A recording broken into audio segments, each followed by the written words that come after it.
E fala, meus bitcoiners, como que vocês estão? Sejam muito bem-vindos a bitcoinblock.com.br, essa central de notícias blockchain.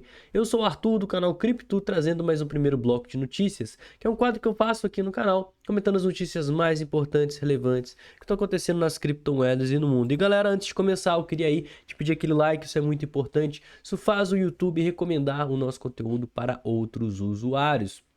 Hoje a gente vai falar um pouquinho mais sobre o cenário geral do Bitcoin, que passou por uma queda na sexta-feira após a divulgação dos dados do mercado de trabalho americano e está dando uma retomada na manhã dessa segunda-feira. Ao longo da segunda-feira a gente viu o Bitcoin voltar nos 57k, mas a gente está tendo muita saída de capital das criptomoedas pelo lado dos ETFs e dos fundos de investimento.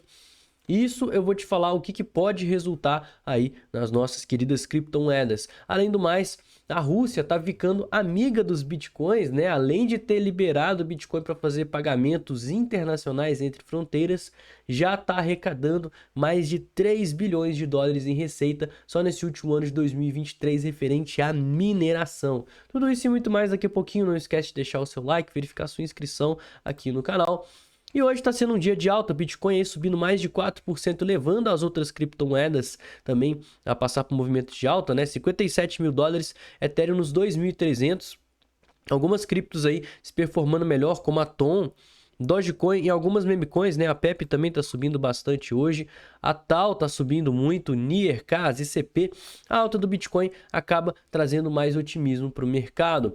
E essa vai ser uma semana sem muitas emoções, né? Tudo bem que a gente vai ter o CPI e o IPP na quarta e na quinta-feira, mas como a gente tinha que o mercado de trabalho era a principal preocupação dos investidores, não vamos ter mais dados do mercado de trabalho até a próxima reunião da FONC, que vai acontecer na quarta-feira que vem, dia 18 de setembro, onde temos a maior probabilidade até agora de um corte de 25 pontos base na taxa de juros.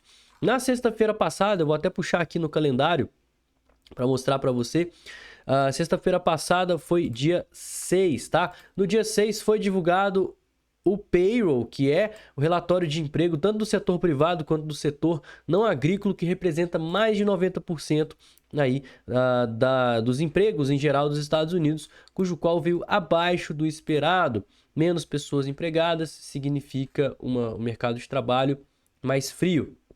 Consequentemente, a gente viu uma queda acontecer na sexta-feira por conta desse medo de recessão ainda estar persistindo. Porém, o mercado digeriu essa notícia, né? Analisou outros indicadores macroeconômicos, viu que a situação não estava tão ruim assim. E nesse último domingo, né, também foi divulgado o PIB do Japão, que veio abaixo das expectativas, o que também pode reforçar uma diminuição do mercado de trabalho e, consequentemente, manutenção ou corte na taxa de juros. Pode ser que o Japão venha a manter a taxa de juros ao invés de aumentar, o que trouxe também um certo otimismo para o mercado. S&P 500 subindo aí mais de 1%, né, tá tendo um dia de alta e levando as criptomoedas a acompanhar. Vale falar, né, que a gente teve uma semana ruim. Semana passada foi uma semana de bastante queda e parte dessa queda, além desses fatores macroeconômicos, foi referente ao recorde de saídas aí dos ETFs, onde a gente chegou a ter 1,2 bilhões de dólares em saídas no período de 8 dias de negociação, cerca de uma semana e meia, né? Os 11 ETFs de Bitcoin tiveram saídas líquidas nesses 8 dias, que foi a sua maior sequência de saídas desde o seu lançamento em janeiro, tá? Sequência de saídas, dias consecutivos de saída. E em questão de capital também, se a gente pegar o período que a gente teve mais vendas, que foi lá em abril, meados de abril desse ano, a gente também teve uma quantidade bem expressiva. Nessa última semana, a gente teve o segundo período de vendas mais expressivas, exceto, né, por abril. E essas saídas fizeram com que o preço caísse, né? Acompanharam essa queda aí de quase 17% em pouco menos de 2 semanas, quando o Bitcoin saiu dos 65 e foi para os 53, 52.400 em algumas corretoras, né? Eu acho que aqui está até escrito errado. E a gente já tem um histórico de quedas no mês de setembro. Não só pelo lado dos ETFs, mas a gente também teve vendas em produtos de criptomoedas ao longo do mundo, não só os ETFs de Bitcoin. O que faz, né, com que as pessoas também tenham medo. Inclusive, foi uma das semanas mais difíceis para os produtos de criptomoedas também da história, né? A gente teve quase que a mesma quantidade de vendas que também aconteceu na 12ª semana desse ano, que foi aquela semana tensa lá de março, abril. Então, isso faz com que as pessoas fiquem em dúvida entre um corte de 25 ou 50 pontos base na taxa de juros. A gente já viu, né, que o mercado está precificando a maior probabilidade de um corte de 25 pontos base.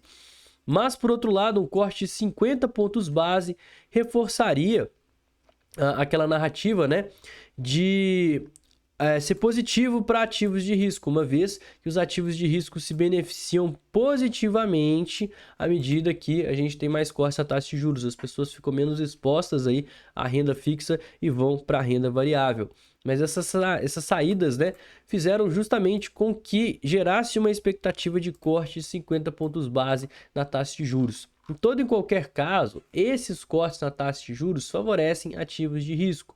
E caso a gente tenha um corte de 25 pontos base, que é o que a maior parte do mercado de fato espera, né? 70% dos investidores estão aguardando esse corte acontecer.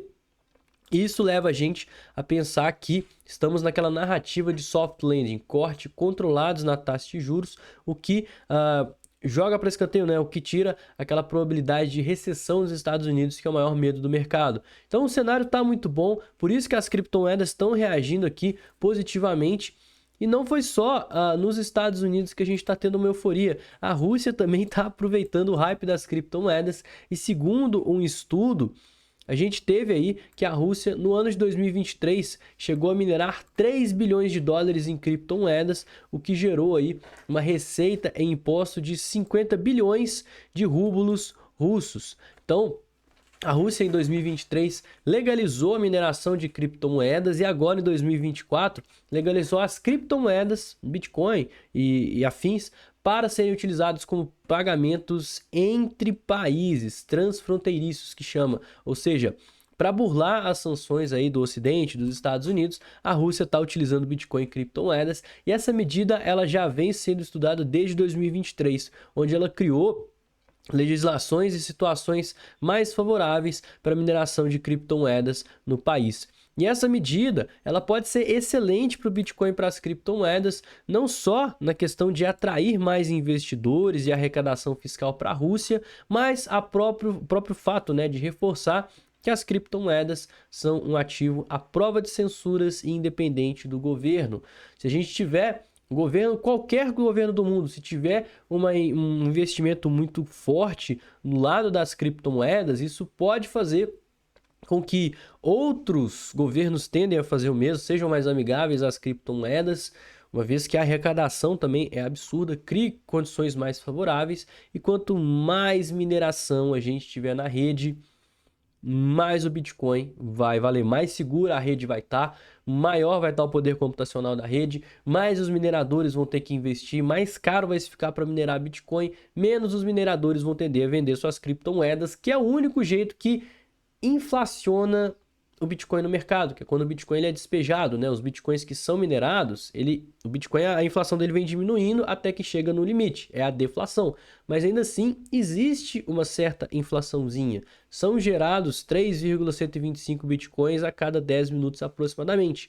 Isso, de certa forma, é uma inflação. Mas se esses Bitcoins não forem para o mercado, essa inflação ela não será sentida. E caso a gente tenha a Rússia e outros países se espelhando, né, nesse exemplo da Rússia, pegando o ativo à prova de censura e incentivando as pessoas a estarem fazendo receita com ele e até pagando imposto devido a essa receita, isso vai fazer com que mais pessoas se tornem mineradores de Bitcoin e que o preço para se minerar Bitcoin fique cada vez maior, fazendo com que os mineradores não vendam os seus Bitcoins, o que acaba fazendo com que o preço suba.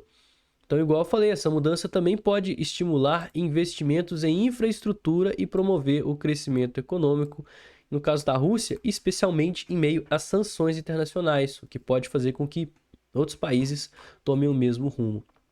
Muito bem, pessoal, Bitcoin aqui nos 57 mil dólares, tendo aqui um dia de alta, né? No TradingView está uma alta de 3,91%, mas antes disso eu queria falar sobre o fechamento do semanal, né? A gente teve o fechamento mais baixo aqui desde fevereiro, né? A gente fechou aqui próximo aos 54.900 dólares, certo? Mas ainda assim a gente tem um cenário favorável, tá? A gente tem ainda uma possível consolidação no Bitcoin. Isso aqui é um padrão de acumulação que tende a romper para cima. E caso a gente consiga cravar, né, essa mínima da semana passada, os 52.500 dólares, como de fato o nosso fundo, a gente vai estar fazendo um fundo ascendente contra os 49 mil dólares, que foi aquela mínima lá do mês de agosto. Isso poderia resultar num setup conhecido como ombro, cabeça e ombro invertido. Uma vez que a gente consiga romper essa linha de tendência aqui, ó, essa região de resistência, a gente vai estar confirmando o rompimento desse ombro, cabeça, ombro invertido, certo? E a gente tem alvos para o Bitcoin lá na casa dos 85 mil dólares. Seria um rompimento de topo histórico e uma possível continuação dessa consolidação. O que pode ser, né? Isso casa certinho com a narrativa de possível corte na taxa de juros dos Estados Unidos, o Banco Central japonês parando de subir juros também, o mês de outubro costuma ser um mês de alta. Além do mais, além de todos esses cenários gráficos, a gente também vai ter uma possível divergência de alta no RSI, onde a gente teve fechamentos gráficos no mesmo preço, enquanto o RSI fez fundos ascendentes. Isso mostra para a gente que a gente está com mais força compradora nesse fundo, nesse fechamento, do que nesse aqui. E isso também tende a impulsionar o mercado para cima. Então, em outras palavras, pessoal, tá em uma excelente hora de você comprar Bitcoin, né? Mesmo a gente falando que o preço do Bitcoin ele vem caindo nas últimas semanas, o Bitcoin ele não está tão forte assim no curto prazo. No longo prazo, eu acredito que agora, essa região aqui, próximo aos 54, 53 e até nos 57, caso a gente tenha esse cenário aqui de ombro, cabeça e ombro, é uma excelente oportunidade de você comprar Bitcoin. Não acho que operar vendido agora seja uma boa solução, eu acho extremamente arriscado, certo? Inclusive eu tomei algumas posições de Bitcoin ao longo dessa queda, próximo aos 53, 54 mil dólares, justamente porque é uma região onde o risco-retorno está extremamente favorável. Igual eu vinha falando, né? Inclusive eu falei ao longo dessa queda. Não acho que o Bitcoin venha a perder os 49 mil dólares, tá? A probabilidade ela é muito pequena porque o sentimento do mercado lá no começo de agosto, nos 49 mil dólares e agora, é um sentimento completamente diferente. Enquanto o Bitcoin estava lá nos 49k, com as pessoas falando de recessão nos Estados Unidos, carry trade, crise no Japão, conflito se intensificando no Oriente Médio, agora a gente já está com a narrativa de corte na taxa de juros. Provavelmente não temos recessão nos Estados Unidos, o PIB do Japão veio aí menor do que esperado, o que pode levar o Banco Central japonês a de fato não aumentar a sua taxa de juros novamente, porque seria ruim para o seu mercado de trabalho. Então é uma sensação, um sentimento do mercado completamente diferente, o que nos faz acreditar que a probabilidade maior é que o Bitcoin vá para cima. E ele superando, né, aquela linha de tendência, tem duas linhas de tendência, pode traçar aqui dessa forma, ou então pode considerar aqui desse jeito. Em ambos os casos, a gente superando, né, a região aqui dos 65 mil dólares, pessoal, a probabilidade de a gente ver um cenário de alta no Bitcoin já é muito, muito, muito grande, e é para isso que eu estou me preparando nesse exato momento. Bom, se você gostou desse vídeo, não esquece de deixar o seu like, verificar a sua inscrição aqui no canal. E no mais, eu vou ficando por aqui. Tenha um excelente dia, uma ótima semana e valeu, galera. Falou!